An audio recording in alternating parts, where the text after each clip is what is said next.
Welcome, everyone.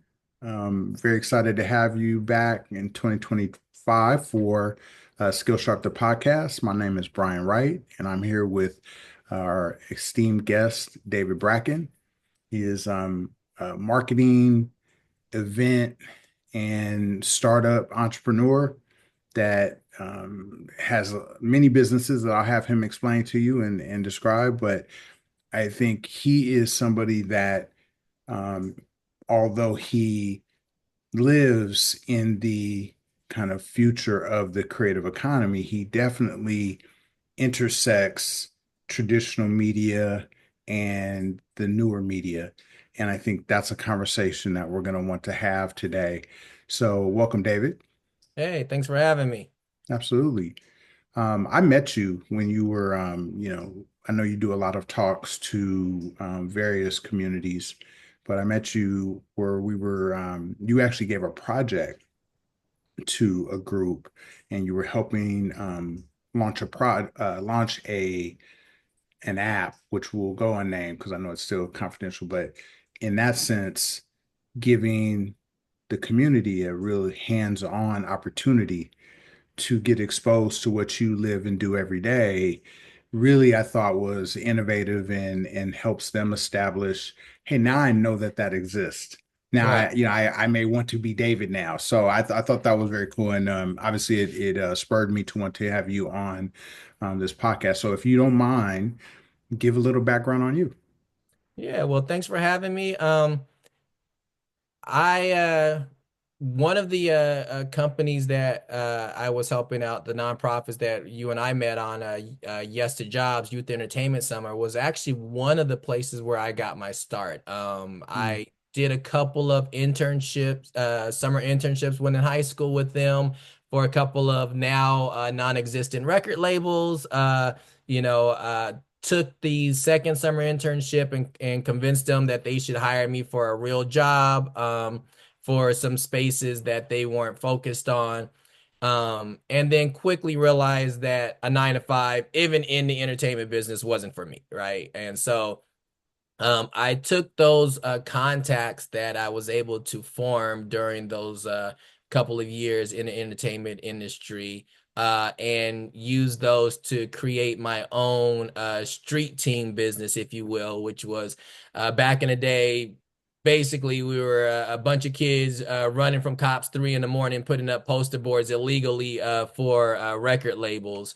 Um, Took that in Los Angeles and then reached out to my counterparts in other cities and then built a network where I could do that same thing for non-record label entities. So in the entertainment industry, we're talking like the first 11 Tyler Perry movies, and most of Lionsgate, urban offerings, some stuff for Nike and Brand Jordan, vitamin water and the release of 50 Cent's Formula 50 with them and giving them that urban cachet that they needed that helped Coca-Cola to decide to buy them for $4 billion.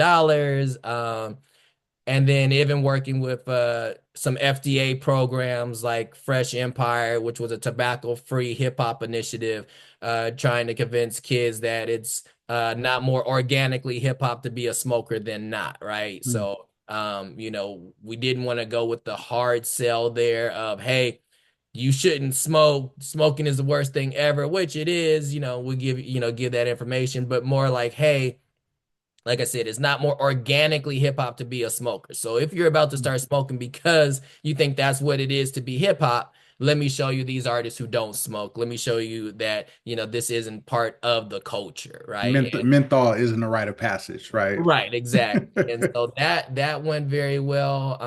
And did that for a few years. Actually was lucky enough to expand to span two different presidential cycles, which usually doesn't happen when you're dealing Mm, with government programs. Usually whatever's the baby of one entity or one government, when the next group is in power, suddenly it's cut off.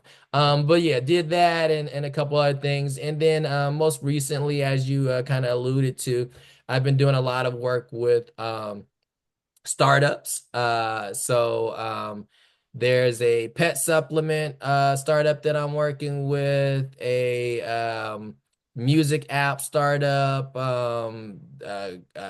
hair synthetic hair startup. which is a huge, huge market.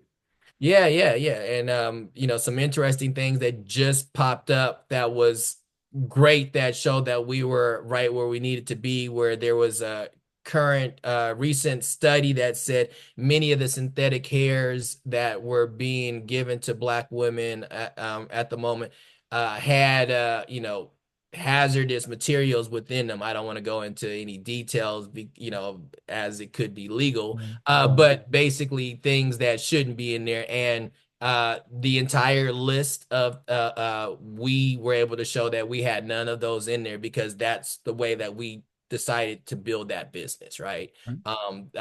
Being that we are all Black and our daughters, mothers, grandmothers, sisters are using the product. The from the jump, the idea was to make it something that we would want to have on our family's person. And so yeah, so different things within that space. That's kind of broad. I mean, I have a question for you. So a lot of people think, especially young or emerging talent, think they have to decide, I want to be an entrepreneur versus going into corporate or just have that discussion versus it seems like with you, capabilities drove what you became.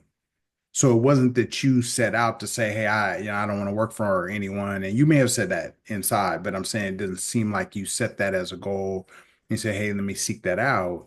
It sounds like you got so good at what you were doing that created more opportunity. How would you characterize it? Well, I think two things. So because the majority of my clients in the early part of my career were music related, people felt I was in the music industry. And to a degree I was, right? Gotcha. But I look at myself as a marketer, and a marketer can market anything.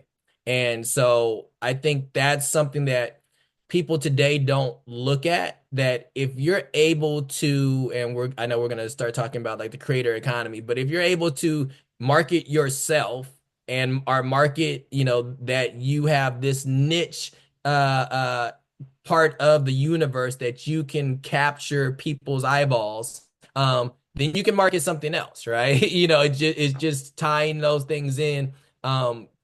What you're marketing doesn't necessarily matter. It's those components that you have to plug in to get those eyeballs. Now, of course, you want it to be something that you authentically understand and know, that you understand your audience, that you can be a part of your audience.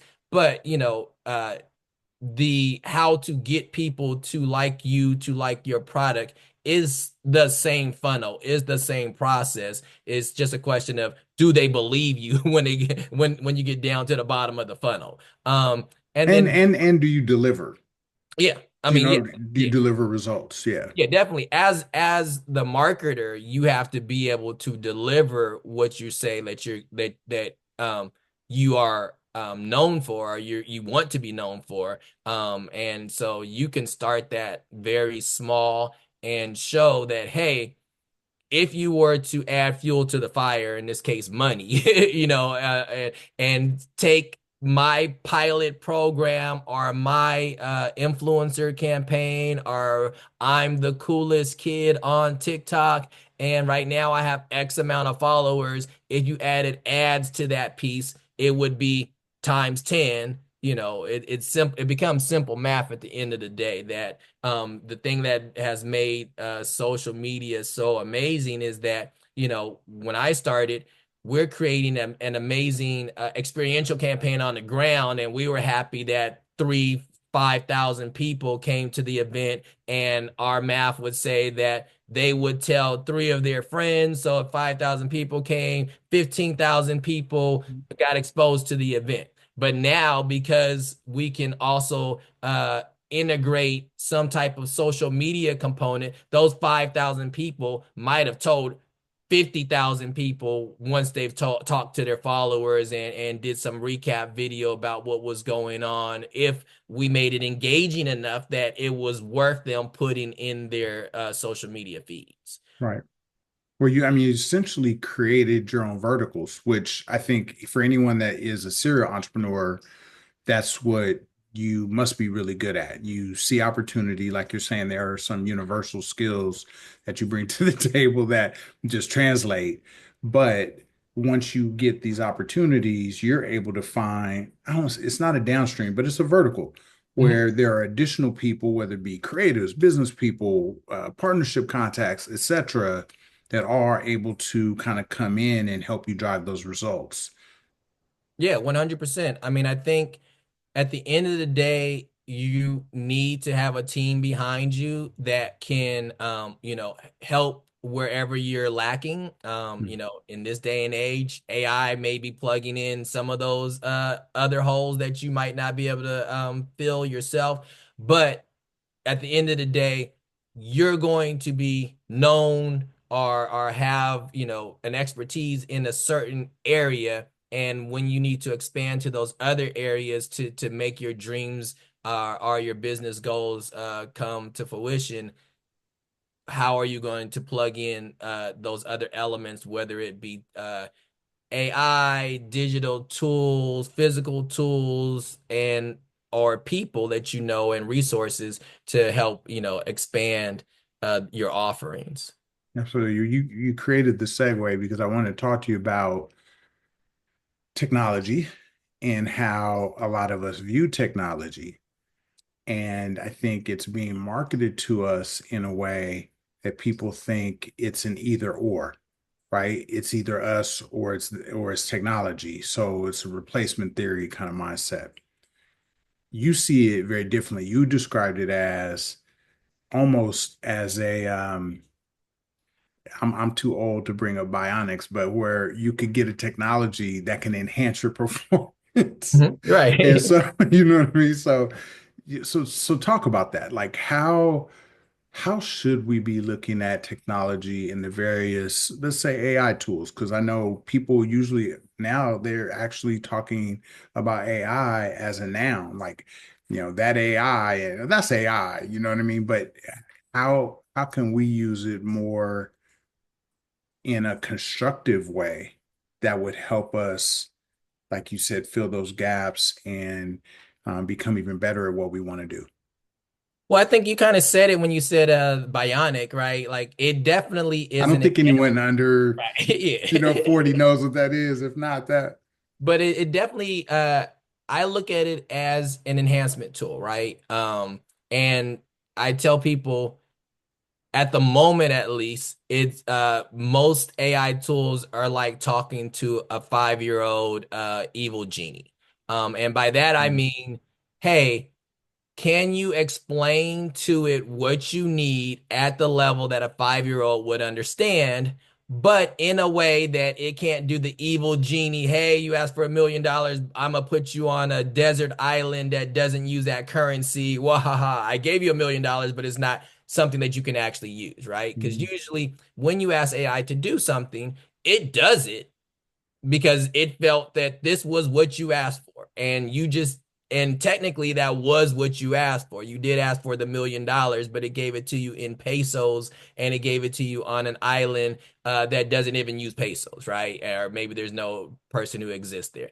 And so the people who are going to, at least to start, have the best ability to use AI are people who are already in those industries. Because the way AI has been trained, it's been trained on the different jargon, the different technology of, that universe. So if you're a mm, photographer and you can explain using a fish lens, fisheye lens, or this type of camera, it understands that. If you say I'm using this filter, blah blah, you're going to be able to explain to AI what type of shot you want much better than someone like myself who's just gonna say, hey, I want you to zoom in on a person from their back shoulder, and I don't know that technically I should be saying that it's a dolly in or a dolly out or whatever the case may be. Mm. So someone who's already within those that field, whatever field that is, who understands how to have that conversation as if they were talking to a coworker, is going to win in the short term. And then secondly, a teacher. And a teacher can, whether we're talking about a true teacher in the, traditional sense of the word, or just someone who likes to teach and understands how to explain, what they want to explain to somebody, right? And I say that because a teacher already understands how to explain information to somebody, and then when they don't get it, to change gears and explain it in a different way until you get it, right? Mhm. So let me try explaining it to you this way. Two plus, 2 times 2, my kids now are learning math in a whole different way than the way I learned, right? But apparently you still 2 times 2 still equals the same number, regardless of which way you did it. And so being able to explain it one way, you don't understand, explain it another way, is that same conversation. So I look at AI and any tool as being something that, one, you need to use, because otherwise you're just going to be left behind, or at least you need to understand. Now, once you understand it, if you decide, hey, I'm not going to use it, fine. But it is definitely an enhancing tool, the same way that now, 10, 20 years from the creation of Photoshop, if you had a wedding and everybody in your pictures, were blinking in every shot, you're just not going to pay the photographer. Why? Because there's another photographer who can get the red eyes out, get the blinks out, all those things, and that person using AI. I mean, not well, using Photoshop, and in this case, Photoshop now has AI components built into it.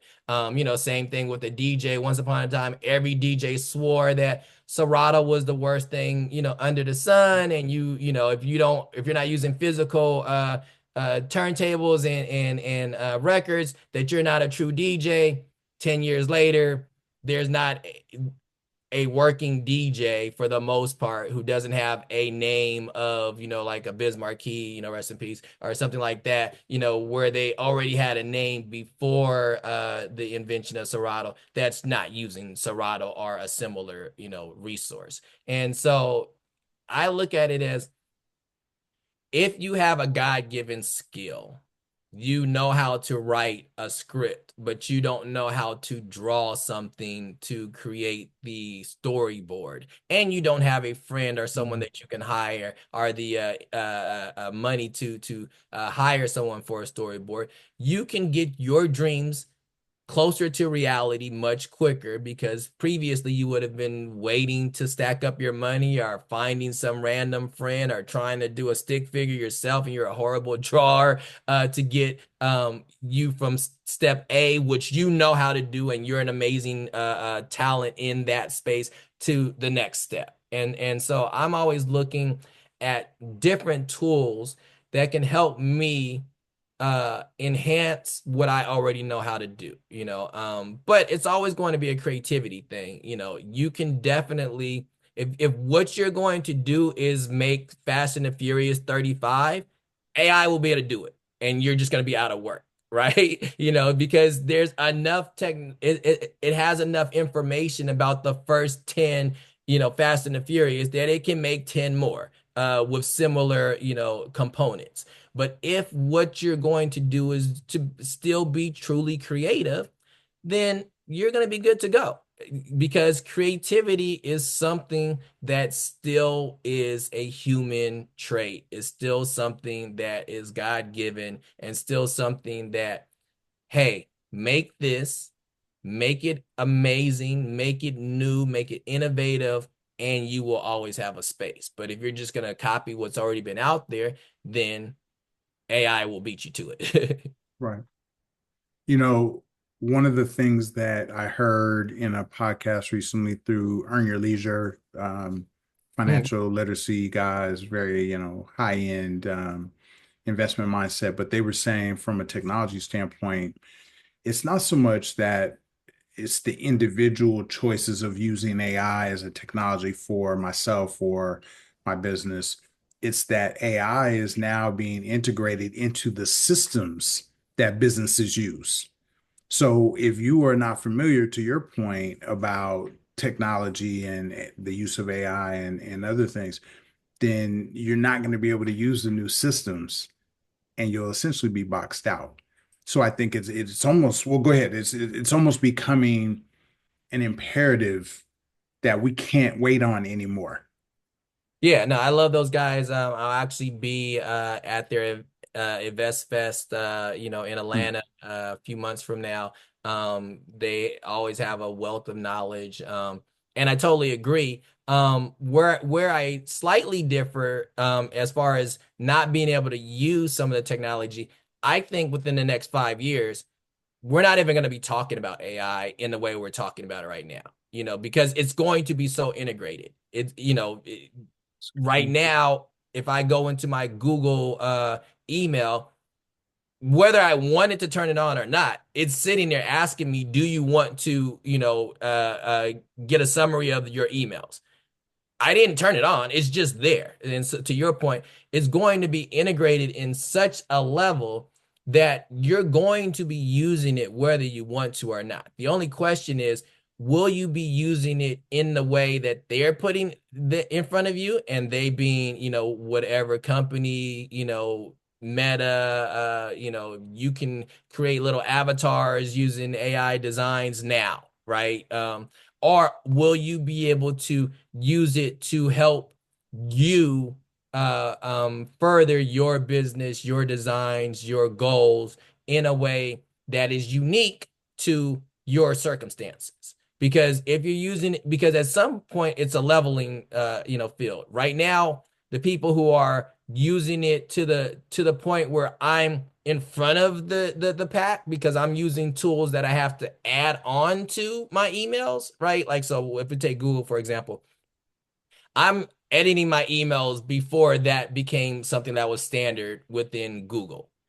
So I was ahead of the pack and able to get out 10 times as many emails as anybody until the day that Google just for free glued it into their system. And now anyone who wants to take part of the same technology that I was previously having to use a separate AI component that I glued into my system, right? Now it's for anybody to use and anyone who to pay attention to. So the question is, are you going to wait for the technology to be integrated in and you have no choice to use it, or you become the grandmother, can you change my VCR clock, or my microwave is still flashing 12 and I don't know how to change it? That doesn't mean, regardless of the fact that you never learned it, doesn't mean that the clock isn't still stuck in your microwave, right? In your oven, somewhere that you have to change it. Either you're going to have a flashing 12 o'clock for life, or you're going to figure out how to change it. Like, my microwave doesn't need a separate clock. Like, I have a watch, I have a phone that tells me the time, but it's sitting there, right? For whatever reason, there is a time, a clock sitting on my microwave, and if you don't know how to change it, you're just going to be sitting there with the, you know, flashing 12 o'clock, which I think is, what society will be looking at. A lot of people who are left behind with a flashing 12 o'clock, not knowing how to change anything, while the rest of society is changing their clock and doing what they need to do. And something, and I think it was on Earn Your Leisure as well, that they just mentioned was the biggest career, or biggest job, I should say, for men in the world is driving, whether it be Gosh. trucks, whether it be cabs, Uber, whatever the case. And so if we're looking at this AI economy that we know is coming sooner than later, I mean, I'm in Los Angeles. There's a million Waymos driving around all day long. At some point, Tesla will get their act together, and their cars will actually be able to fully self-drive. And then there's other people coming to the field. But what does that do for people who are drivers? If suddenly AI can take that job, which is the one of the, I don't want to call it easiest jobs, because you have to be able to stay awake, you have to know how to unload and different things of that nature. But just the basic driving component, where the only technical skill you need is a driver's license, Hmm. is a big thing, where that if you're not adding some other element to what you're doing, there's going to be a problem. Yeah, that's perfectly said. I think in a great view into, I love the concept of, our society is basically going to be looking at a flashing, 12 o'clock light on our, and can we adapt to that? One thing I wanted to bring up, from a recruiting perspective, job perspective, even people that are highly technical or technological have to think about the understanding of these new tools, how they're used, why there's a plugin that, like you said, used to be like you had to elect to put it in. Now it's a part of the company's offering, right? Right, right. That becomes a part of that company's working culture, and people are hiring to that effect. So it's not just do you know the technology, but are you already using some of these tools, because that's how they communicate, whether it Yeah. be within a Teams environment or you had, Otter notes and other things. So there's something more universal to the technology requirement that we're facing as it relates to jobs and fitting into working cultures that I don't know if a lot of,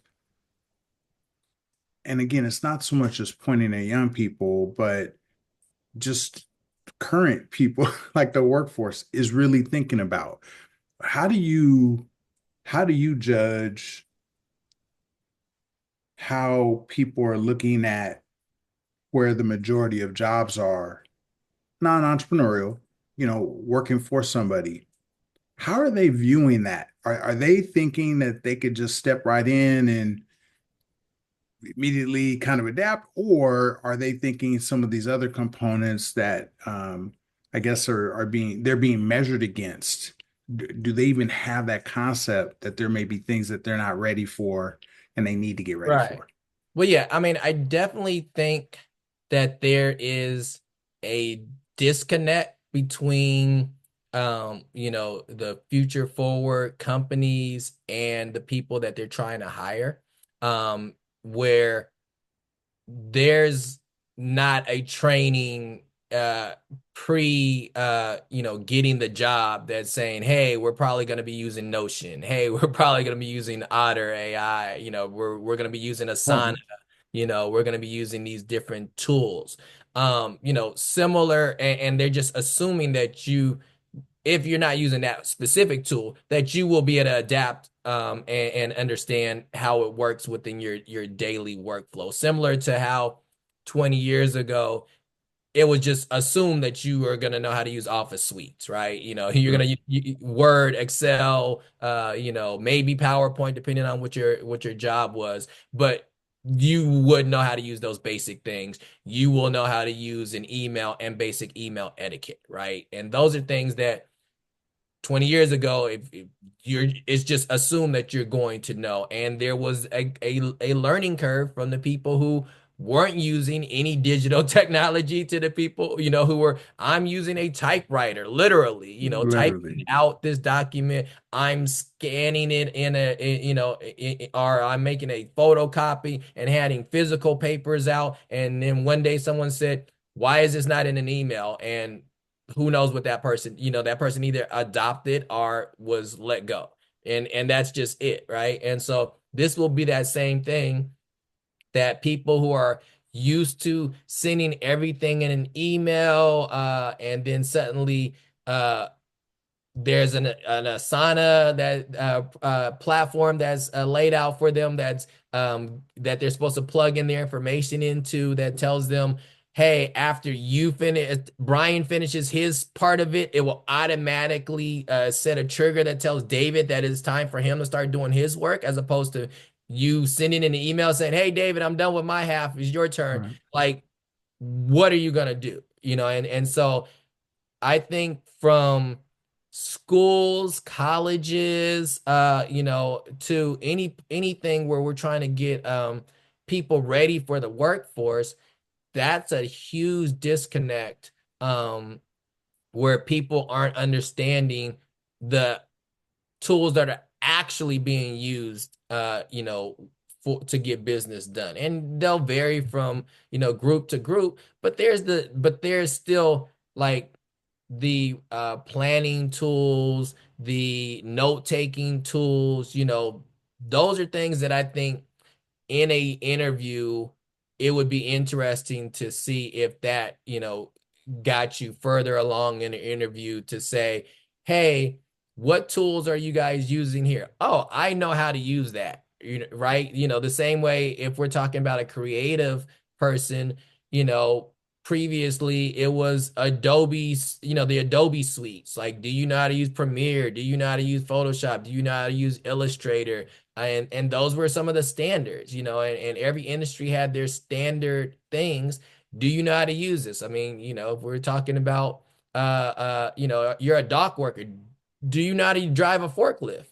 Like there were specific things that you could say, if you have these extra certificates, licenses, blah, blah, blah on your resume, you were almost guaranteed the job. And now, because there's so many tools that people are using that fit the same thing, you can't just say, let me learn these 10 tools and I automatically will get a job because that's the tool that everyone in this industry is using.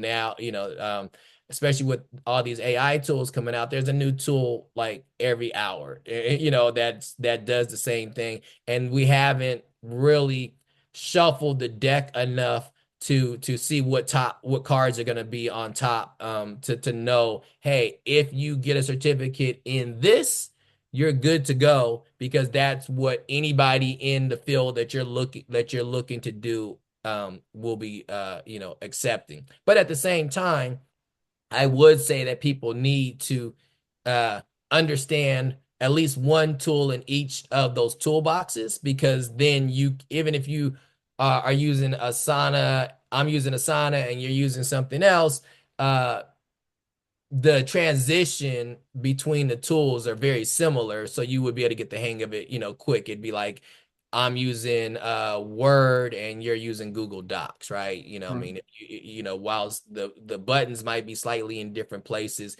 if you know one, you could pick up on the other relatively quick. It speaks to workflow. And as some environments are, we used to ask this, or maybe the smart candidate would ask this sometimes, is what kind of organization is it? Is it more of a presentation deck culture, where everything's kind of visually presented first? Is it a data or a Excel environment? And I think to your point about even creative, like, when you say creative, Adobe Creative Suite, that's a series of technologies that speak to a workflow that's used in-house. And like you said, if you can ask that question in an interview and understand, oh, okay, yeah, I've worked with that, then people feel comfortable that you would be able to adapt. Exactly. So I guess my question, because a lot of schools are not adopting the use of AI as readily as, the outside, working environment is. So who's going to let these folks know that there's a disconnect and what they can do to remedy that disconnect? Well, I don't know that anyone's going to let anyone know, right?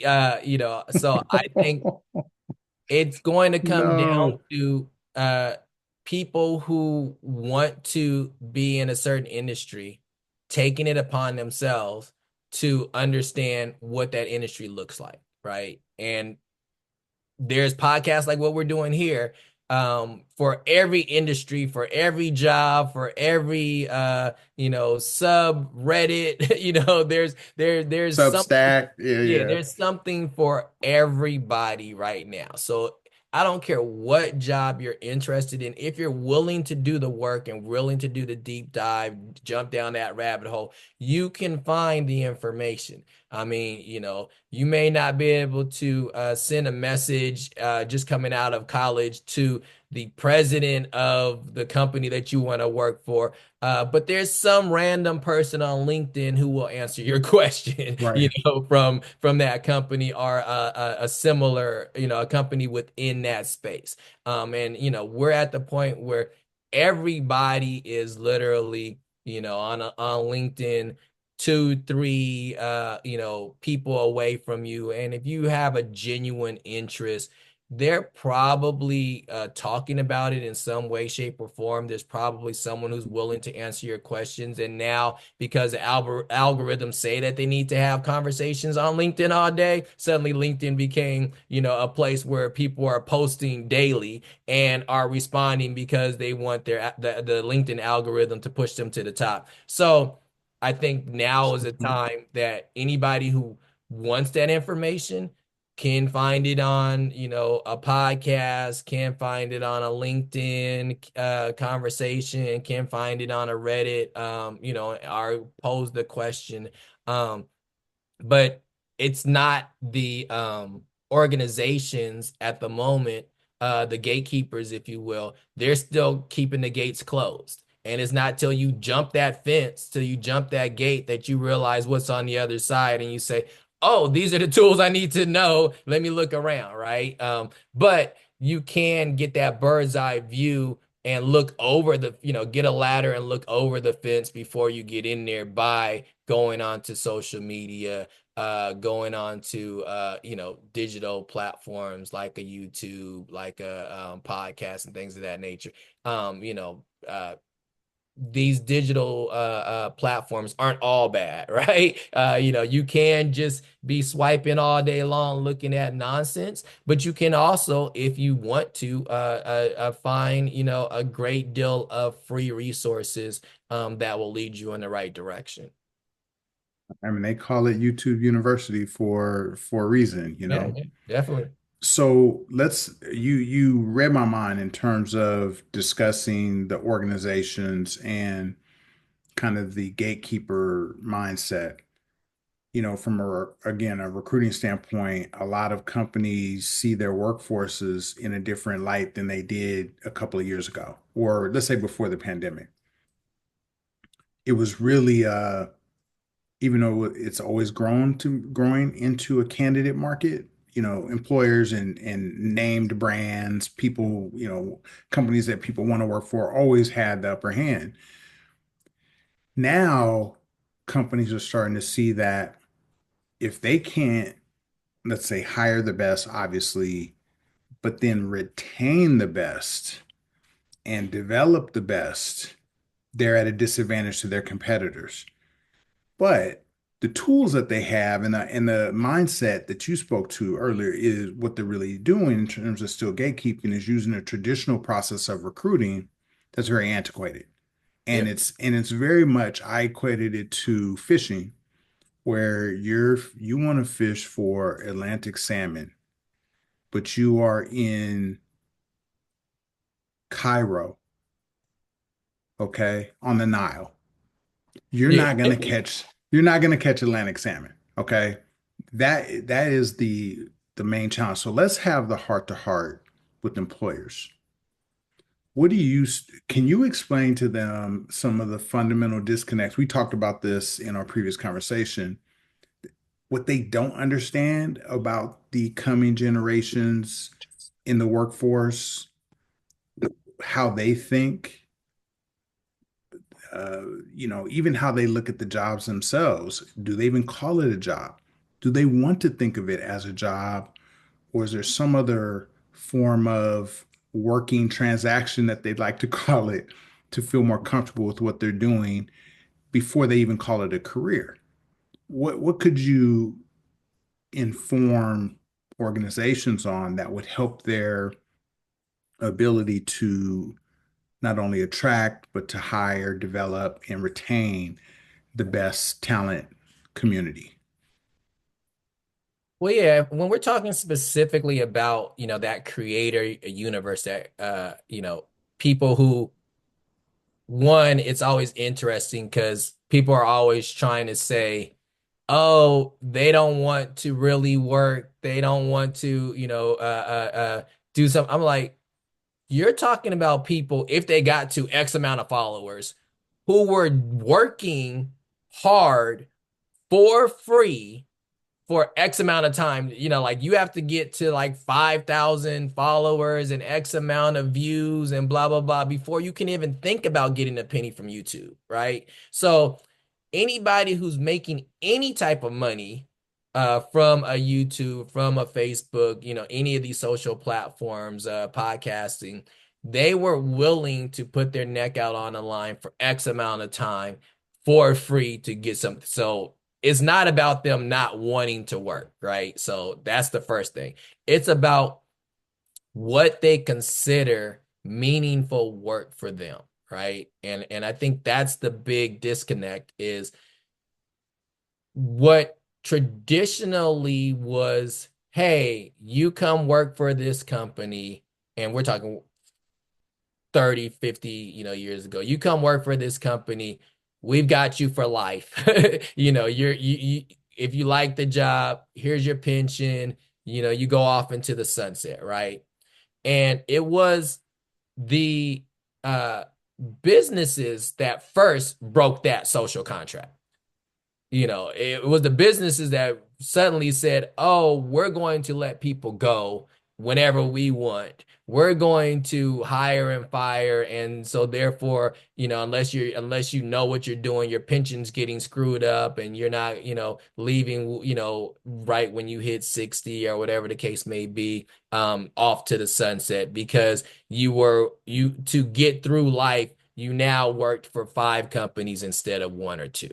Right. And so it took a while for society to catch up to it. But now society is saying, well, if you don't have my back, I don't have yours. And therefore, we will now be on an even playing field of you need my talent and I need to feel comfortable and fulfilled in what I'm doing. And so within the creator economy, once upon a time, you had the gatekeepers of the TV networks, the film studios, the publishers. They controlled production, distribution, monetization, and the audiences were passive consumers, right? Like, hey, when I was growing up, there was a few channels, whatever was on that channel, that's what you were watching. There wasn't any recording, there wasn't any, I can watch this later, I can binge watch, I can do whatever I want. I used to love, different shows, a different world, for example. My daughter has binge watched the entire every episode in every season, and so therefore knows more about one of my favorite shows than I do. Because there's definitely some episodes I didn't watch because I just wasn't home that day, and so therefore it just wasn't seen. She watched them all in their entirety and could tell me much more than I could ever tell her about one of my favorite shows. And so that has tied into that whole streaming universe, which was the first switch, where now you have the ability to watch what you want to watch when you want to watch it, right? And so that was the fundamental switch that once that happened, and you had places like YouTube, like different podcast elements, even your TikToks and Instagrams, where those creators now have a space to say, hey, if you can watch me at any time, I can start making a body of work that even if I'm not getting paid now, if my work is forever green, once I finally get enough people, they will go back and watch my old work. It's still sitting on YouTube. I still will get ad revenue from it if they watch it. I can repurpose it, remix it, do whatever I want, and then stick it on 10 other platforms. Chop up my hour-long version of this podcast that we're doing right here, and chop it up into something that's 5-10 seconds long that I'm putting on YouTube shorts, and 30 seconds that I'm sitting on Instagram, whatever the case may be. And so when you have those two key pillars or key changes in society, one, that you now can listen to, watch whatever content you want whenever you want, and two, there's platforms for people to make that content at a reasonable and basically free for most people level. Hmm. You no longer, the gatekeepers, the gate is now knocked down. It's now not a place where you can say, hey, to make a blockbuster movie, and I dare say within the next few years we'll have a multi-billion-dollar movie that was made by 10 people, like in their backyard, like easily. Because with AI and other technologies, there is very little other than the brand recognition, the copyrighted and the and trademarked materials and things of that nature. There's very little that a studio like a Disney or anybody can do that a creator can't do, right? So I can't use your IP, but if I create my own character tomorrow and started bubbling it up, it's not like I couldn't create that explosion in the background that, I Right. couldn't create the same scenes that you saw in, Marvel Endgame or something like that. Like that technology, I can come pretty close for pretty cheap. And so now with those gates knocked down, those doors wide open, you have a zillion people who are going to try to do that. So it now switches the model, where now you have the creators, where anyone with a smartphone and internet access can be a creator. The audience is now participating and engaging and sharing and commenting and even co-creating in some instances, with those creators. When you have that, you have the key drivers. This shift is changing, where you have the increase in the digital tools for your content creators, the rise of social media as a primary channel for entertainment and information. Once upon a time, news was, on CNN, NBC, Fox, whatever the case, where most people growing up at this age, they're getting their news, the majority of it, from their social media feeds. And then you have like the new monetization models, direct fan support with things like Patreon, creator funds, brand deals, where, hey, put a brand in the back of your video and you're getting paid. Digital merch, even NFTs, even though those have kind of gone down, but exclusive content and things of that nature. All those things are giving the power to the creators. And so by giving the power to the creators, it's still not it's still problematic, because there's so many creators that now there's so much crap that can be tossed against the wall to see what sticks, that it's hard to swim through, to get to the best stuff. But as things bubble to the top, as things, get those followers, get those amazement, you're going to see creators that now have the upper, hand on the gatekeepers and can say, hey, this is what you need to pay me to get these eyeballs. I mean, if you look at someone like Mr. Beast, he just had his reality show that he put out, that had the biggest payday, $10 million, like that's ever been seen, like in a game show slash reality show ever. And while he did it with Prime, no one cared about it being on Prime. It could have been on any station. He could have done it. He could have kept it on YouTube if he wanted, and it would have hit the same numbers. And so he was directly in the driver's seat where the bidding war was coming to him. And I can see that happening, many, many more times. And also seeing people who could care less about, being, it'd be similar to what happened in the music business. Do I need to be part of Def Jam? I can just put out my own thing. Do I need to be part of, Interscope? I can put out my own thing. And then now you have those labels who are coming on the back end, saying, well, hey, you made a buzz. Let me give you some money on, money on that and see what we can do. Um, Yeah, so interesting part of what you mentioned is there's an opportunity for each creator to, with their library, to be their own quote unquote channel. They're their own media, that their own brand, right? And um, that is something so empowering and so dynamic. I'm not sure if everyone really looks at it like that. And then on the back end of that, it's interesting you had brought up kind of the volume of content and the discovery and the searching through to find out, what's successful and what isn't. Funny enough, that was what was called pilot season back in the day. right. Where, you had, we always used to tell this algorithm of, 600 or so pilots created across the industry. Only 15% of those made it to first year, and then only 15% of those made it to second year. And so what we concluded was the selectors, the people that were choosing the content, had a bad batting average. Right.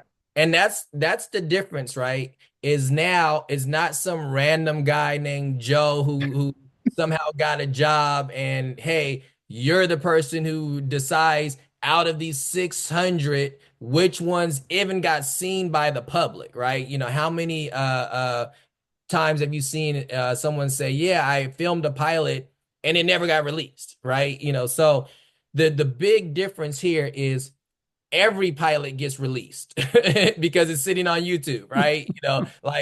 Yeah, one of them becomes Issa Rae, and blows up. But anyone who wants to make a pilot, regardless of how bad or how good, can make a pilot tonight. They can pull out their phone and make a pilot tonight, and you make and but 99% of them don't get watched. But at least it's sitting there and the big difference to me is that it may not get watched today, but there's a chance it gets watched tomorrow because it is in existence, right? It's not shelved, it's not canned and put somewhere that no one's ever seen it, and it's some, a mythical thing that yeah such and such a huge actor had a horrible a show that never was released, let's go find it. No, it's all sitting on the web for you to look at right now. I mean, reimagining content and platforms, that's what we're talking about. What's the challenge? The creator economy is exploded, but as you said, the attention is scarce. So the question that we're thinking about is just what content to create, how to make it more valuable, engaging, sustainable, and then, something that will you will be able to monetize, right? Mm. And so I think you're looking at from a creator standpoint, how are you able to own your audience, like using Substack or Discord, email lists, so that you don't have to rely on the algorithm to push people back towards you because now you own your list, you can have direct conversations with your audience. What formats are you going to experiment with? Are you doing podcasts, live streams, short form video, immersive content? And then are you collaborating and cross promoting with other people and brands? Are you leveraging the AI tools and other tools to help with your content ideation, editing, repurposing one piece of content to multiple platforms? And then when we look at it from the brand side, like, are they thinking like, the media companies that they are? Do they develop creator focused content hubs and podcasts? that they can try to bring in this talent in-house, even if it's for one-offs or if it's, for how are they uh teaching the talent in a way that leads them to say, hey, you're someone I want to work with long term, not just put your product in the back of my video and go to the next person. Are they enabling creator voices with funds, support, and promoter creator led campaigns, without overly controlling them, which is, the big thing. And that's the fine line, is how do you get something that feels organic, that still, follows the policies and the legacy of your legacy brands, where, the person isn't going getting too edgy, but you're not like, here is a 20-page list of do's and don'ts that you can do.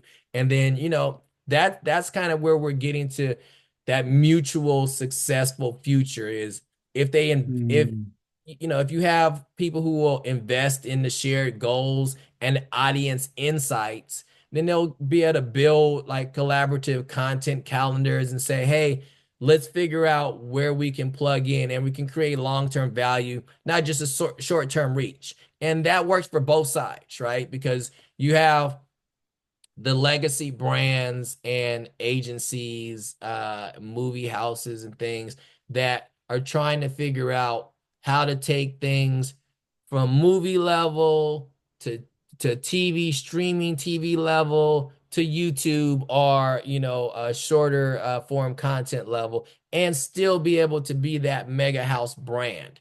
And they're going to have to find some of this new IP within the unwashed masses, right, of YouTube. mhm, And the only way they're going to be able to find that is by coming and having a conversation where they're not looking at like, we're the big, boys on the block, you better bow down, or you're not going to get played. Because a lot of these content creators are willing to do it their way for less pay, right? And of course, they all want, to have that great endorsement deal and brand deal where they're the biggest, baddest thing ever. But if it's not organically something that their followers would feel like they should have, they understand that if you put the wrong brand mix together, that they're going to lose their followers and therefore lose, the money that they're getting anyway. So they're going to turn down brands that don't authentically blend in with what they're already doing. And so it's having that conversation in a way where we're talking the same language. And I think that's the biggest problem, is that they're not talking the same language. yeah. Yeah, and you brought up the key point, the mutually successful future that we're looking for really is about engagement and willingness to engage. And I want to close it out by saying, I think how you describe the different layers of the creator path within this creator economy is really important for legacy brands, companies, folks working in the ivory towers, for them to understand, because it's not just creatives when we say creator economy. We're talking about people that are in finance, in data analysis, in technology, like programming, or whoever is back to the original conversation about your background, whoever has capabilities to deliver and they decide that they want to share it and engage with others that have the same passion or interest that they do, they're a creator. And Definitely. so the finance groups, again, who's looking at data analysis on different platforms, you would really want somebody that understands the social platforms like the back of their hand to give you analysis on how to target communities on those platforms. But what we do is we stick to the traditional, I'm just using media research as an example or data analysis, but we stick to the people that, hey, we went to Harvard and we did this and did that, but don't have the experience. And we put them in situations where now they're guiding, you know, multi-million dollar media strategies, but they may not necessarily be the best to do it. So being able to engage talent communities that are targeted in a certain capability, a certain expertise is really an answer for brands and legacy, companies to think about. And I think from a content or creator talent standpoint, you really got to almost be patient with employers and understand that they don't know how to engage with you. You guys are talking the different language, but learn context from them, learn workflows, learn work cultures, learn things that you can use to either promote a gig relationship with them. And I hate the term gig, but where you could do project-based, freelance, or entrepreneurial relationship with them, or where you've delivered so often for them that they're willing to say, you know what, we want you on board, more frequently, and let's create that kind of situation. So listen, this has been a really great starting conversation. I want to call this, episode one of this topic because I think we can have different editions on this that would morph and really be a great education for not only, again, talent communities, creator communities, but also for organizations to understand what they need to do to really connect and engage moving forward. Any final thoughts? Well, yeah, I mean, I think to compete, content must matter. It's got to be Mm, relatable, community driven. For brands, they have to act like collaborators, not controllers. And I think creators, they have to treat this and treat their content like it's a business with the values, the voice and the vision, that you can show this is what I'm about. So then brands can say, hey, if you're not all over the place, we can trust that your vision will align with what our brand is supposed to speak, for. And therefore we will take off the reins and let you be the creator that you're supposed to be. But if you're all over the place and, one episode, there's drugs, sex, violence, everything under the sun, and then the next episode, you're at a nursery, with kids and, a baby goat or something like that, like I don't know what to do with you, right? And so it's making it where brands aren't being controlling, but creators are giving them the reason to feel safe with, their baby, which is their brand. With any parent, there's a certain point where you say, cool, I trust my kid to be able to go to the amusement park by themselves, right? But they had to earn that trust that they're not going to eat too much candy, get on the wrong ride, boom, boom, boom, boom. Cool. Here, I will buy you the ticket. Go have fun. So the brands want to buy the ticket, but the creators have to show that they're in it in a way that they're not going to make them look crazy. very good. Well, listen, Dave, appreciate you. We will be back again for another episode of this, but I'd like to thank all the listeners. Please like and subscribe, and we'll see you soon. All right. Have a great one.